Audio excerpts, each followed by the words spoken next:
شعیب بھائی، ایک بار ہمارے نبی نے ایک حدیث فرمائی تو لوگوں نے پوچھا وہ کیا ہے؟ تو ہمارے نبی نے فرمایا کہ 7 چیز ہلاک کرنے والی ہیں، ان سے بچو۔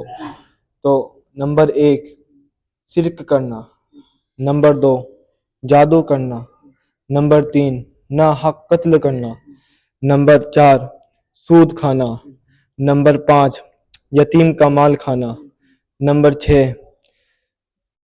6 پاک دامن عورت پر تہمت لگانا، نمبر 7 اسلامی جنگ سے پیٹھ پھیر کر بھاگ جانا۔ ماشاء اللہ، بہت بڑے امیر بھائی جو آپ کو حدیث سنائی۔ آیا نبی پاک صلی اللہ علیہ وسلم نے ارشاد فرمایا، جو میرے حدیث سیکھے اور سنے اس کو اپنا آگے تک بھائی تک شیئر کرے، کل قیامت کے دن اللہ تعالیٰ اس کے چہرے کو نور سے منور کر دیں گے۔ اور بھائی ایسی ویڈیو دیکھنے کے لیے ہمیں سپورٹ میں، تاکہ آپ کو ہر ویڈیو میں سیکھنے کو مل سکے۔ السلام علیکم ورحمۃ اللہ وبرکاتہ۔